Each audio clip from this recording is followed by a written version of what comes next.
Alright, I'm driving around in Manhattan now. I kind of feel like Homer Simpson when he's in Manhattan, even though I had a very pleasant experience at the conference that I attended. Still, it doesn't change New York City. And a lot of the things in this conference reminded me very much of what I wanted to talk about this morning, actually, and didn't talk about yet. And I was confronted overnight this morning on Facebook by a very, very choshev Ingerman, someone who accomplished very great things, a very choshev a person, a Baba Chassid, Talmud Chacham, accomplished tremendous things in his life. And someone I have a great deal of respect for. And he confronted me about a friend of mine. He asked me, how do I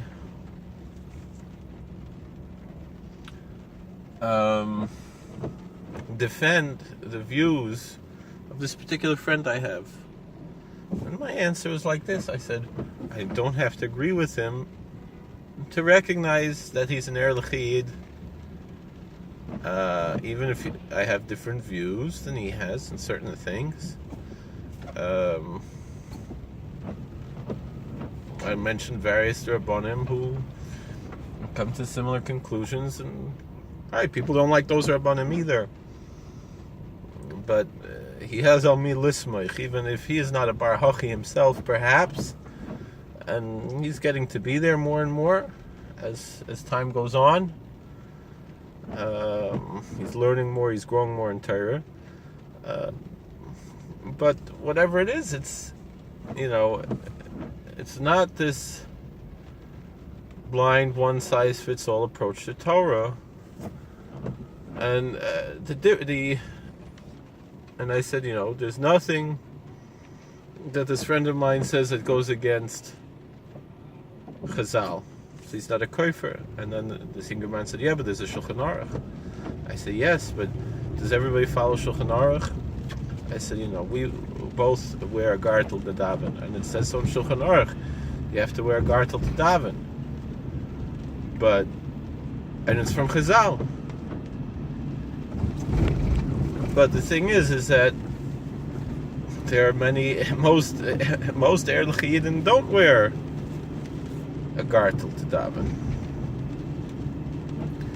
and they have their reasons and they have their explanations, and that's how things work. Now, for the most part, most people, they go by a Masorah that they have. But even without a Masorah like that, the main thing to be a frum Jew is to follow Chazal. There's nobody after Chazal who has a right to paskin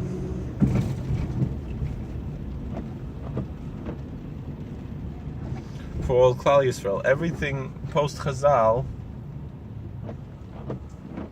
is local minhag. That's the truth. Meaning, anything that you have, any halacha that is not decided by the Sanhedrin, everyone follows their local minhag. And it was like that even in the times of Chazal, that there were local minhagim. We see such things in Chazal, that there's a nafka mina between minhag makom in different places.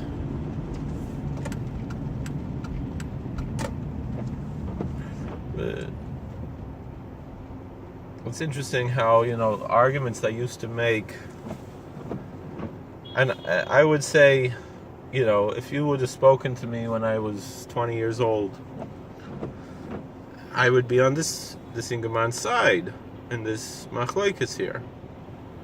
And having experienced different things in life, I came to conclusions that,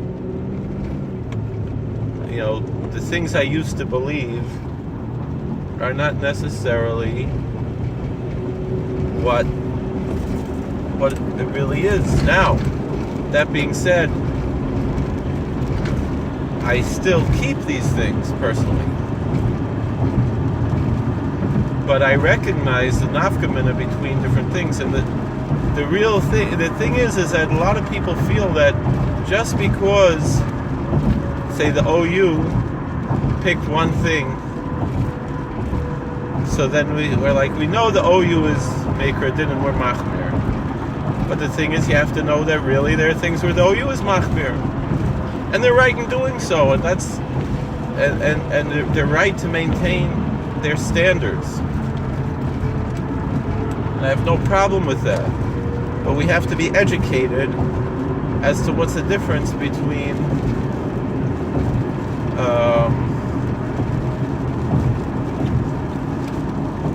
what the halacha is and what we do. I mean, we are when we're machmir on things, when we're strict on things that are controversial, that are matters of dispute, as most of the Talmud is matters of dispute.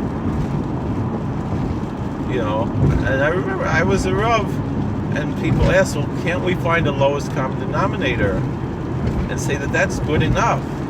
And I was always arguing, no, because we have a Masorah, this and that. And now I realize, no.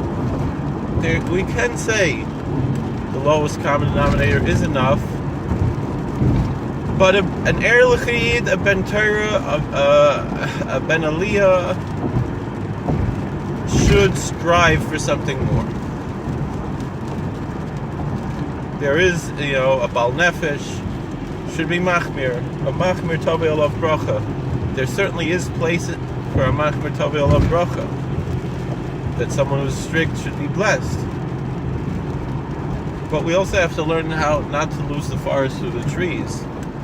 We have to learn to be respectful of those who might not, like I said in the previous video, they might not be as frum as us. The Shinover Rav said that frum is oisius viel rishis and veinige mitzvahs. A lot of wickedness and very few good deeds, very few commandments. But here colloquially we're speaking of good deeds.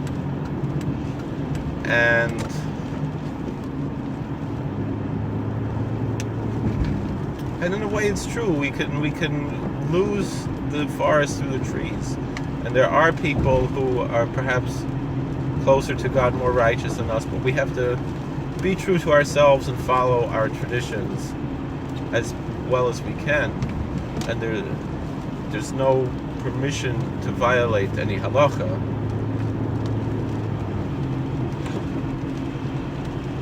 But just because there's no permission doesn't mean that won't happen. We have to be realistic, and that's what Yom Kippur is for. Even though, of course, we say, if someone says Echtav Yom Kippur Mechaper and Yom Kippur Mechaper, I'm going to sin, and Yom Kippur is going to atone for it. That's talking. The Tanya says B'shas Chet, that at the time when you're sinning, and you depend on that at the moment that you're committing the sin, and you say, oh, Yom Kippur is going to be Mechaper, Yom Kippur is not Mechaper. It also depends on the type of chet, the situation.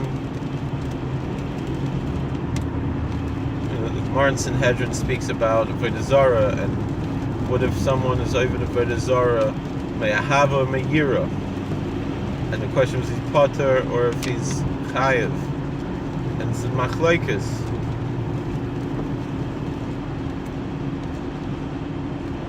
And what does it mean, Me'ahava Me'yira? That he worships idols out of love or out of fear? And the answer is, it's not love or fear of the idol, but love or fear of a person who worships the idol. And the truth is, this is something you have to think about. So the answer is, of course, you're not allowed to worship idols. That's not the question. But the question is, going into a place of another religion, and you're not participating in the other religion's practices, but you're going there for a funeral of a loved one, for a wedding of a good friend, for whatever various reasons. Oh, there's a call coming. All right. God bless. Be well.